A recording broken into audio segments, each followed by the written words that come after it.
So I'm glad you could see that. Good afternoon, today is April 14th, 2026.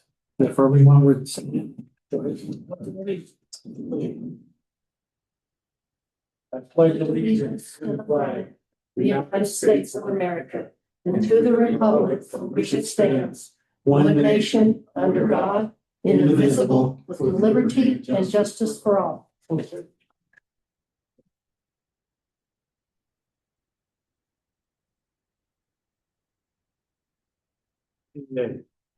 Minutes, Helen, any minute? No? Okay. Reports? Okay. Correspondence? Okay, now I can do it right this time. Calendar review, please.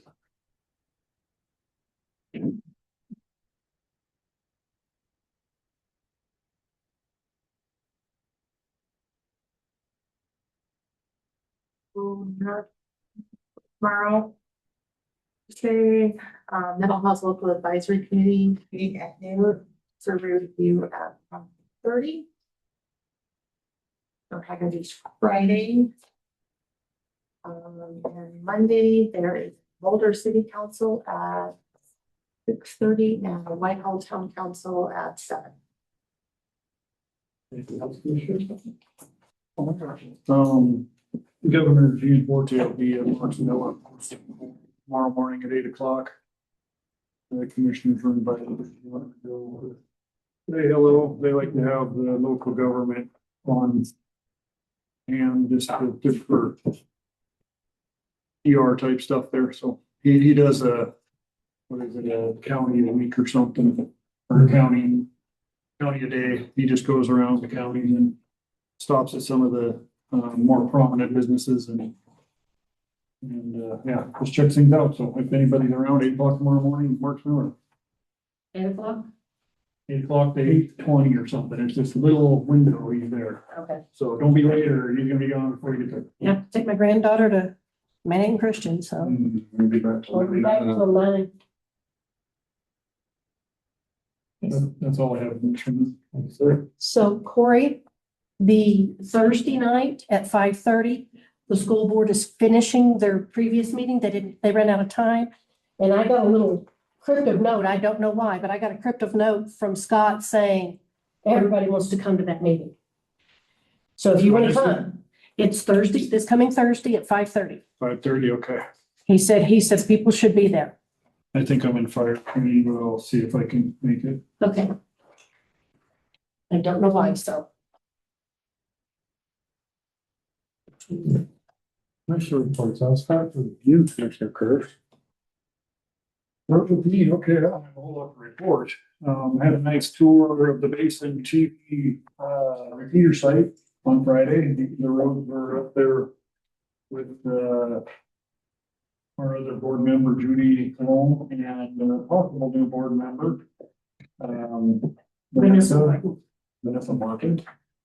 And it's a nice little site up there, got a good location, got some good equipment up there, everything seems to be tidy, we just gotta get things, I think, updated and maybe upgraded as well, not just updated, but upgraded. So PD's on that, and I think we're gonna move forward and try to get things going again. I think we're down to like one set of channels in Basin now, I think, I can't get them all. The 6 is all they get, is what they said. Some of them get up, some of them don't. Right. It's kind of random up there, so we're gonna try to get that up and running a little better. Yesterday I sat in on the Mako Coffee and Conversation Zoom meeting. That's just where Mako sits down, whoever wants to jump on Zoom and see what's going on in the Mako world. They talked about the DPHHS master contract. That's usually like a pass through, same as last year, sign it, go on, but they said, be careful with this one because it is different.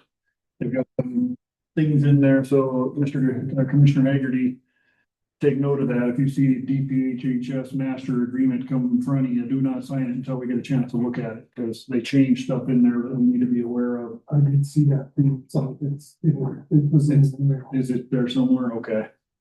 They're requiring background checks on employees, something like that, that typically we wouldn't do. Some cybersecurity agreement, a requirement in there that we probably don't, we wouldn't pass that cybersecurity requirement that they're needing in there.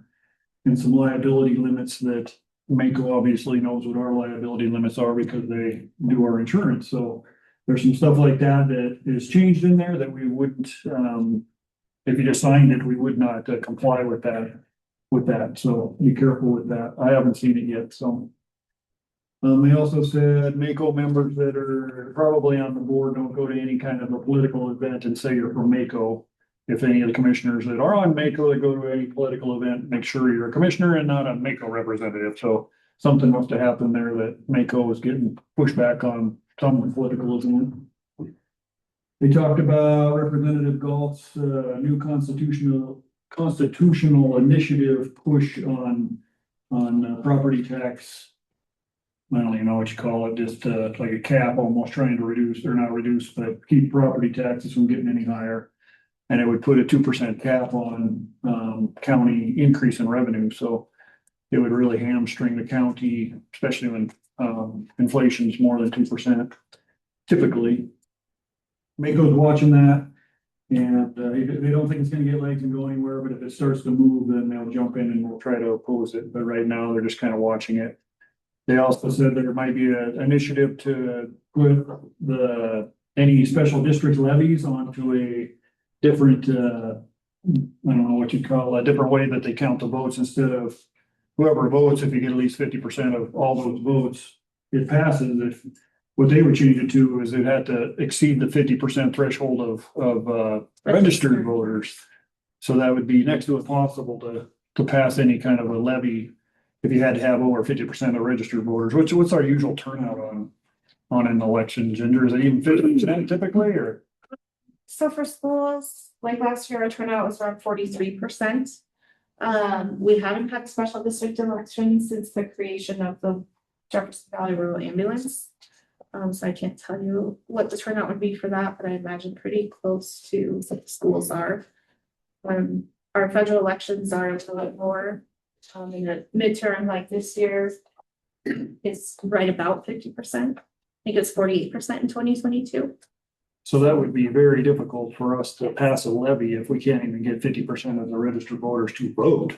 Nonetheless, get over that 50% threshold to get a majority of that. So that's gonna be a tough one to sell, I think, but if they tell the people in the state that would help their taxes, they might get something like that to pass. There's kind of an energy, Mako's sponsoring an energy summit type conference in Miles City in June, trying to get ahead of this data center concern everybody's got right now. Data centers, windmills, solar electricity, everybody's kind of got Montana in their crosshairs for all this new development stuff. So Mako's trying to get with the powers to be to figure out how to get ahead of this, whether, it's some kind of property restrictions or Regulations. zoning regulations, whatever we can get put in the county to kind of offset some of the effects of that type of progress. So I'm gonna try to get at least a couple of us from the county to go to that, just to learn about it, to kind of get an idea of what we can do to help mitigate that. So we've already got people calling the county and asking us what's going on with the data centers and everything, and we have no idea. We haven't heard boo about any data centers except for the one we were trying to get down in Whitehall. We've been working on that for the last 5 years, probably, and never come to fruition. So and the last thing from that coffee and conversation was just kind of an internal affidavit that we used for subdivision exemptions, where if somebody wants to subdivide and they don't want to go through the subdivision process, they can do like a family transfer or something like that. They have we have an affidavit that the county actually put together, we've been using for years, and we tweak it once in a while, but law passed where the state, I'm trying to think what state agency put that out. It was the Attorney General. Oh, that's right, DOJ, yeah. They put out a version of it that the counties have to use. It's not, you can't use it, you have to use that. So that's a little bit of a different thing for us. We'll have to get that. And I guess that Ginger said it's kind of what we already have, maybe a little bit different, so it shouldn't be a big deal there. So other than that was kind of the high points of that meeting. This morning we talked to Whitehall Transportation. Whitehall Transportation is in a kind of conundrum right now where they've got to find a new sponsor. Their Liberty Place got bought out by Aware. And Aware does not want to take over the Whitehall transportation part of that business. So they're looking for somebody to take that over, and the county was the first ask, and we're trying to work through that, see if we can even work it. Their budget is really tight, so if we hire all their employees and run it as a county entity, it may not fit in their budget. So we're working through that right now to figure out what their expenditures are and what they can budget for, and if they were county employees, would their budget still fit? Or would their expenses still fit in their budget? So we don't want to see the transportation program go away, but if we can't fund it without tax dollars, then it may have to go away. So we're working through that right now. We had a good elected officials lunch, just had a kind of a roundtable meeting with all the elected officials. Representative Ryan Schmidt was here. Our lobbyist Dan, Ellison. what's that? Ellison. Ellison, yeah, he was here as well. And yeah, that's about all I've got, Mr. Chairman, for a slow week. It wasn't too bad. We should do a little. Didn't have much at all. The road issues, the one that I'm still dealing with, dealing with that more this afternoon. Did deal with we're doing a wildfire risk reduction program at 64 Ruby Mountain Road. That's the county park up there. It's about a little less than 28 acres. And we're waiting for the Forest Service to get us their stuff, and then that project will start where they're gonna thin out some of the trees and get rid of the brush and the fire and wildfire stuff up there, and hopefully people will start using the park again. And that was all I had other than this morning's meetings. All I've got is last week, the CJAC meeting in Whitehall. The buried mine, or golden sunlight mine, excuse me, was, material like 6,700 tons, which was of last month. Currently, they have employed 56 employees and 54 contractors. And with the Jefferson Local Developmental Corporation, they advised us that on May 1st, the Department of Revenue is going to be moving into their office at the GLDC. And that's all I got. I'm gonna go ahead and start. Can we start halfway till 45? Otherwise, we're About about 2 minutes. You can probably ask people to comment first. And Okay, we'll try it. Maybe we won't have any, so. Okay, the opportunity now for public comment.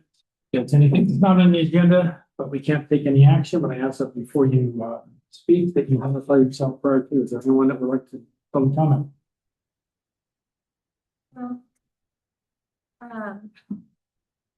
Just want everybody to know that school ballots will be going out this Friday in the mail. There's JHS, Montana City, Whitehall High School, Cardwell. And Clancy will also be mailing theirs out this week, but that election is administered by their school clerk. And absentee ballots for the federal primary will be going out on May 8th. And I have some flyers here with some information. If anybody wants to take one, they can hang it up at their church, work, post office, whatever. Those are available. And then I also have some sample ballots if anybody is interested in that. And the sample ballots can also be accessed on the My Voter page, which is on voterportal.mt.gov, where people can check their registration status and their absentee status, where their polling places, their polling place hours, status of their absentee ballot, if they're an absentee voter. It also tells them if they are or are not an absentee voter. So anybody is welcome to take these. Thank you. Any questions for Ginger? I have a comment. I had to call Ginger yesterday because she had like $6,000 twice on the mail machine, once last month and once this month. I'm like, why is there two $6,000 bills on postage for the postage machine? She filled me in. Now I'm sending ballots out, a lot of ballots. So that's pretty interesting. Ballots going out this week and just under 7,000 going out on May 8th.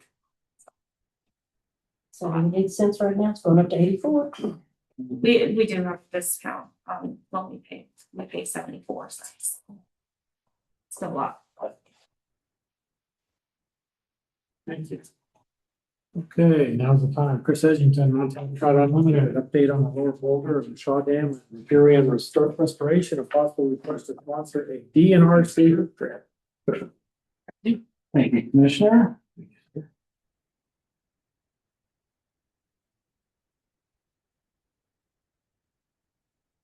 Yeah, so, just for about last 5 years, we've been working on this, dam removal project, with Golden Sunlight Mine on the Candlestick Ranch. In September, we reached our final design. Jefferson County, was a partner on the DNRC grant back in, the fall of 23. Initially, the CD was going to be our partner. They were unable to get their federal ID number.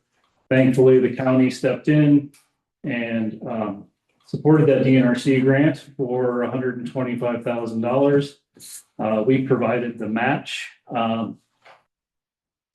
And so since then, as I said, we got the final design. We've got our Army Corps 404 permit, which is a pretty big lift. The floodplain permit has gone through public comment period. It's pending approval of the 310 permit, which we expect the CD to approve next Tuesday. And so I've laid out what our budget is looking like right now. Table 1 is our income and expense budget for the planning, design, and permitting. There's that ARPA grant for $125,000 that Jefferson County partnered with us on. And that match requirements below that, we brought in total of $337,000 for our planning efforts.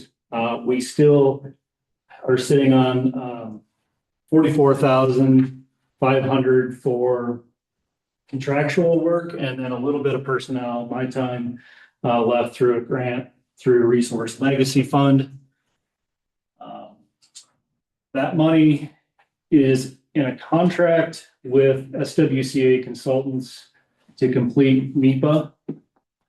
But we only need to complete NEPA if we have federal money. So back in June of 24, we were going to apply for a US Bureau Rec grant. Golden Sunlight wasn't ready to commit to a design yet. We said, fine. The next cycle is in March of 25. We'll be at 60% design. We'll be more competitive. Roll around to March 2025, that opportunity no longer existed. And so we've kind of gone back to the drawing board on our funding strategy. Currently, we have 19 funders. We have raised $644,000. About half of that for planning, half of that for construction. If we don't need to use that last 45,000 or so for planning, that will shift over to our construction. Right now, there's an opportunity with DNRC to apply through their resource development, reclamation development grant program. That full ask could be up to $500,000, which was really the kind of the money left that we need to complete this project.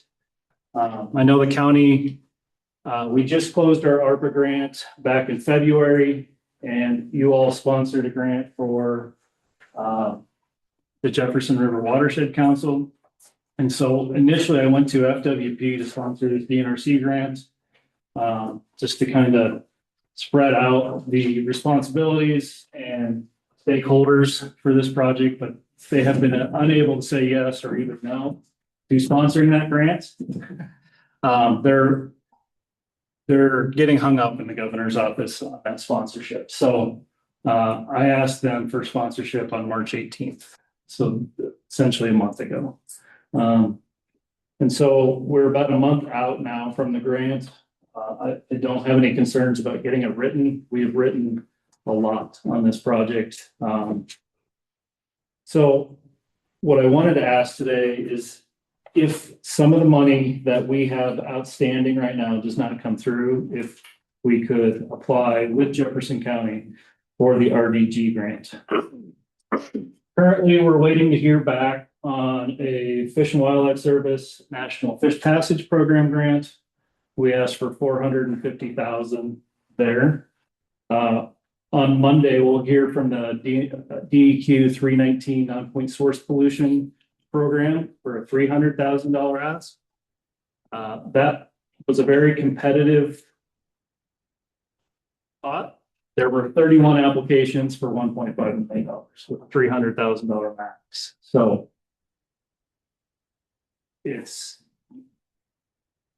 but I'm pretty confident that we're going to get at least most of that money. And then we also have another DNRC grant for 50,000 out right now, a Rocky Mountain Elk Foundation grant for 75,000. And then we've got in-kind landowner supplied materials and volunteer labor that would round out that budget. But so in the next 2 to 3 weeks, we could hear about that 875,000 that we have out for an ask. But as kind of a placeholder and assurance that we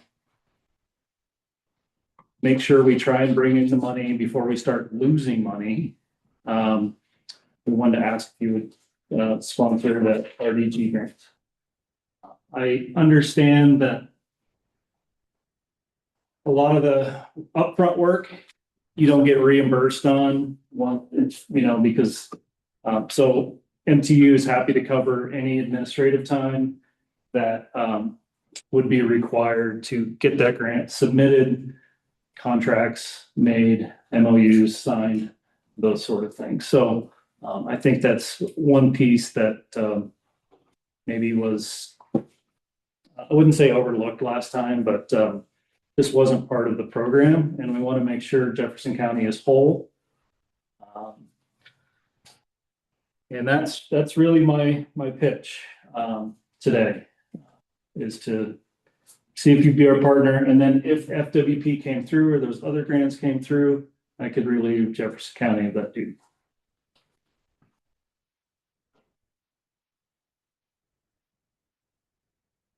So this is sort of all underneath Chris on that. So basically what you're looking for, or asking for is like a, for lack of a better word, temporary loan, so to speak, right? In the sense of us finding that, correct? No, what we do is you all would have to be the grant applicant. We would write the grant, build the budget, make sure there's money budgeted for Ginger's time and any administrative time that's needed. And then we pay all the bills. And then DNRC refunds the county and the county refunds us, is how that worked through ARPA. So Jefferson County will never be out of time. Goes pretty smooth. And then as far as like MOUs and things like that, DNRC has like templates for it, or at least through the other grants that I did, there's templates for that. So JRWC is like put them all together and then just sent it to us. Steve looks them over. They're not different really from any other ones that we get. So it's a pretty smooth process, and basically just DNRC sends the money to us and then we send it to them. We've already done this in the past, haven't we? Yes, we did it with this ARPA grant. We've done it with, we're working on it with the other one right now. Yeah, and that's the RDG planning grant. And so this is the project grant program side of that program. And we did it for many years with Jefferson River Watershed Council for the milfoil. Yeah. Yeah. That's what I was asking, basically referring to. And I tried to put just a high level kind of what responsibilities would look like there on the third page. If you all would be able to vote to approve the partnership by April 21st, that would give us another week to see if FWP comes through. And then all grants are submitted through a program called Submittable, so Ginger would have to be the applicant, add me as a collaborator, and then I could fill out the grant. And then I would just make sure that administrative cost in the budget and signed authorization statement by the chair. And you all would have to hit submit by May 15th. I will write the grant, finalize the budget, manage the finances, and coordinate with Ginger and complete the grant report. I think we're very close to seeing that dam removal happen next fall. Time-wise, we would hit submit in May. DNRC would recommend projects in that program to the governor's budget and House Bill 7. And then the legislature votes on this funding in House Bill 7. So, and we wouldn't know for sure until the governor signs it probably in May of 2027, if we had the money or not. Last year or last biennium, there were 16 applicants, 12 of them were funded.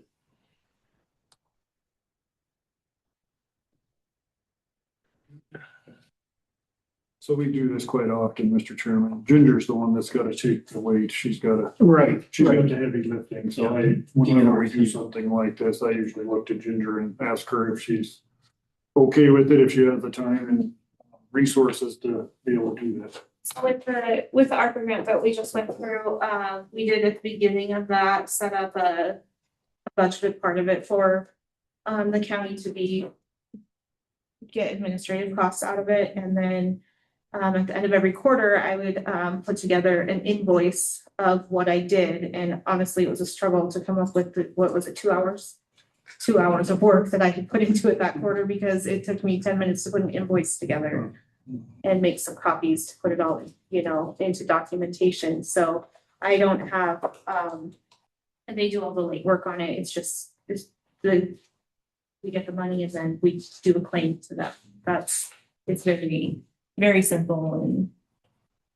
You feel good about it, but I mean, you feel good about it now, okay. It's nice when we have good partners to work with.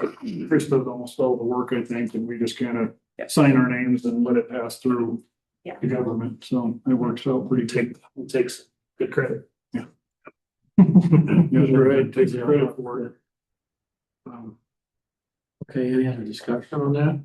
Otherwise, I don't think we can vote on it. We gotta put it on the agenda, right? Well, I don't think this is a level of decision that would need to be agendized. I guess we'd ask our council here if he thinks we should actually put this. We can't do it next week. We can't do it the following week. So we're gonna be pushing up the 12th. So that's gonna be problematic if Steve doesn't think we can just act on a.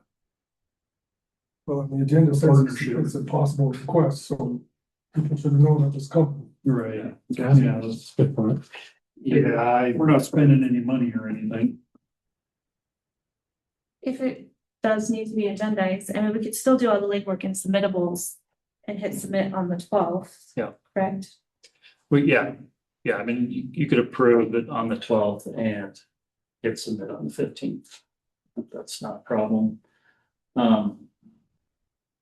I'd be more comfortable, and the reason I say that, and I'm not disparaging anything here, but there exists a possibility, albeit a small one, that this could have unreimbursed administrative costs come into it. I know that's very, very unlikely in this case because we've worked with these folks, I don't know how many years, and it's always been real smooth, but just to keep it on the up and up, I think you probably should do a decide on this. The agenda, okay. Yeah. And I recognize the short timeline, but what you don't want to get into is one of these agencies where this funding is coming from saying, let us see the minute entry for process that went this through and have them derail the process. That's very true. Because you didn't dot this I. Yeah, Would that inhibit the grant application process waiting until the 12th? Yeah, because I can start up a submittable probably for my phone. and we could have a meeting on the fifth is, Well, it could go on the fifth, because there will be a meeting then, or we could even stick it on the morning of the 28th. After the insurance meeting. Or, okay, yeah, we could do it as soon as the 28th. Okay. That would be as soon as we could do it. Okay. And that would give FWP some time to say yes or no. And I did want to mention, also that this MOU and contract will be more simple than before because we're not asking to take any personnel cost on this grant. We're simply going to pay construction costs. And we will go through, legal procurement. I expect 7 or 8 bids on this project. We'll choose the most qualified that has the best price. And we thankfully have a lot of qualified folks in this part of the world that do this, so. People are, they're getting booked out for this year, but if we can advertise the RFP for construction this coming fall for the following fall, we'll probably get our best price also. So that's kind of the time we're working on. Sounds good. I think that's all, but if we put it on, we're not having an afternoon meeting on the 28th, Ellen, or? we'll have to find out it stuff. I won't be here, but. Okay. Yeah, we're gonna be here in the morning anyway to explain, we just added to that 28th morning meeting to discuss and decide on however we want to word it, possible sponsorship of the NRC grant for Montana Travel Unlimited, something like that. Sounds good. I'm for it, that way. Anything else, Chris? I think so. The only thing I'd ask is if you would, because I did like to give credit where due too, but just with the watershed council, since I'm on that with you guys. Maybe letting these folks know of, now the Jefferson or Valley and stuff, how we've all come to be in a sense of, bigger. Well, an update, so to speak. Yeah, so I've been on the Jefferson River Watershed Council since I came on staff in 2019. And have been on that board. There was a moment in time where there was kind of a decision to make of really whether to dissolve or look for more funding to keep that group going. Folks wanted to keep the group going. In December of 2023, I submitted a U.S. Bureau of Reclamation grant through their Cooperative Watershed Management Program. We received that $300,000 ask. With that money, we said we would write a watershed restoration plan for the Jefferson, the Boulder, and then also look in the uplands for some conifer work and beaver dam analog type work to kind of help, especially our irrigators in the Jefferson who give up water during the drought plan, kind of help improve the uplands. And so with that funding, that group was able to hire Miranda Prodson, who came to the group from NRCS, very, very bright, talented watershed coordinator.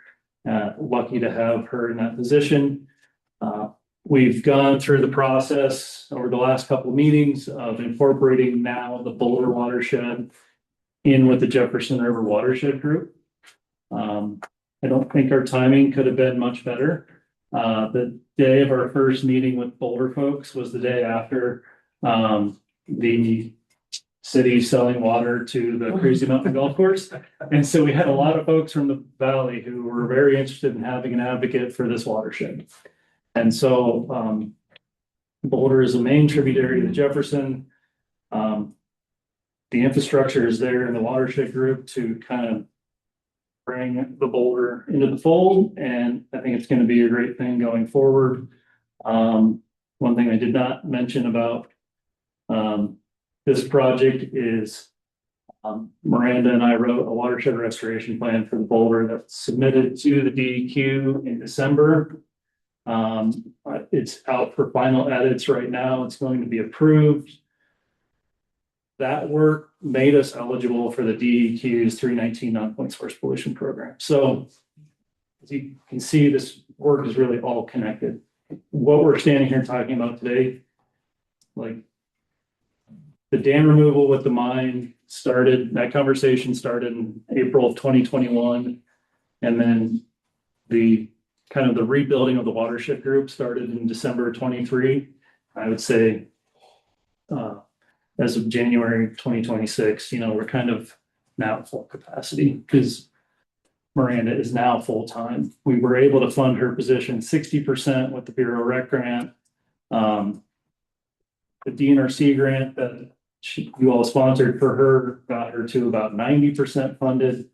And then Montana Trout Limited helped round out her salary to get her to full-time. So it's kind of an arc of how all this comes together. Thank you, Chris. Yeah, welcome, Commissioner. Okay. Okay. One election judges and designate polling place. This is just a standard practice every 2 years. I get a list of people that are willing to be election judges. I train them. I communicate with the two political parties about election judges and then present you guys a list. Ask you to appoint them as election judges, and I have 3 people listed on there to be post-election audit board, and those judges don't have any, they go through election judge training, but they don't do any part of the process except audit, which is hand counting selected precincts and races after the election. And then also the second part of it is to designate the polling places. The only changes with the polling places are the Clancy polling place has moved from the old Red Schoolhouse to the new community center building. It's going to be an excellent space for the voters and the judges and everybody involved. And Montana City, the new precinct 11, that was created through redistricting with the separate House district and Senate district. They were at Friendship Baptist Church in 2024 and consolidating all the Montana City precincts into the Montana City Fire Hall. I did go up there a couple weeks ago and laid out the tables and tried to figure out a good flow for that. And I think we have that worked out. I worked with the 2 chief judges up there to get their opinions. And so this is the time to try it because, as we talked about, there's not a lot of turnout in a federal off year, not a presidential midterm. That's the word I was looking for. Not a lot of turnout in a midterm election, so I think this is the best time to try to have all 3 precincts in that Montana City Fire Hall. And if it doesn't work, we'll figure that out in 2028.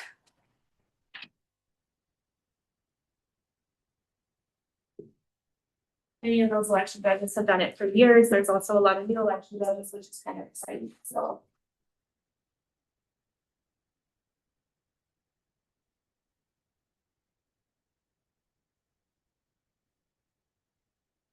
We even had an election judge attend training that lives out of Milligan Canyon. So. Really? Yeah.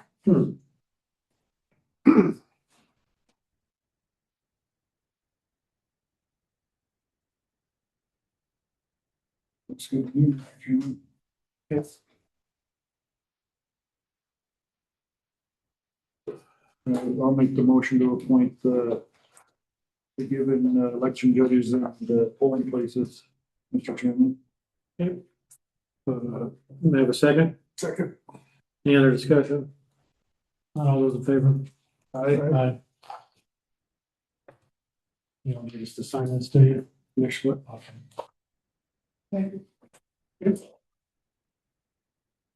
Okay, I'm not sure what this is, so I might ask you, Commissioner, whomever proclamation recognizing Greater Helena Gives Day.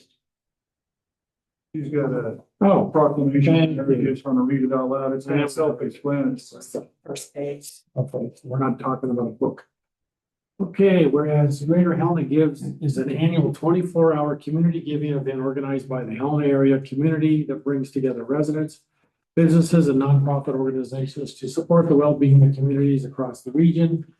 And whereas this event provides an opportunity for any area nonprofit organization to participate, raising awareness and critical funding to advance their missions and serve the diverse needs of our communities. And whereas Greater Helena Gives has grown to become the largest collective giving day in the area, demonstrating the generosity and civic spirit of our residents. And whereas each year the total amount raised continues to increase with more than $305,000 contributed in just 24 hours in 2025, reflecting a strong and growing commitment to philanthropy and community support. And whereas this collaborative effort empowers individuals to make a meaningful difference and strengthens the nonprofit sector, which plays a vital role in enhancing quality of life for all. Now therefore, the Jefferson County, Montana Commission do hereby proclaim May 6th at 8 p.m. through May 7th at 8 p.m. as Greater Helena Gives Day in Jefferson County, and encourage all residents to participate in this inspiring day of giving and support the nonprofit organizations that make our community stronger. That was enough for me.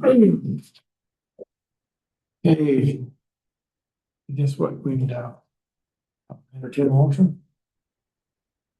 I'll make a motion that we recognize Greater Helena Gives Day approximately. Yes. Second, any discussion? I just, was this something that this organization brought forth to us just to raise awareness of this? Like, is it one day that they? Says Yeah. 6th through 7th, wasn't it? 6th through the 7th, 200 hours. So a couple days. Well, it's 24 hours. And this day doesn't all have to give that the Helena Gives, it's any nonprofit, it's just a awareness that that's like a giving day if you're feel like giving. So you give to- inclined. Yeah, you can give to any nonprofit, it just puts the awareness in your head that this is a good day to give, you can give the Helena Gives. I looked up their website and they've got quite a few Jefferson County recipients in there for their funding that they give out, so it's just another organization that brings in money and distributes it for not only their county, but ours as well, so. So, yeah, that's all I had to say, Mr. Chairman. Thank you, sir. Any other discussion? Now we have a motion on the table. All those in favor? Aye. Aye. Motion carried.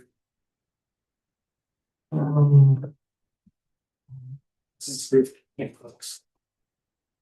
it. So we'll be adjourned. That's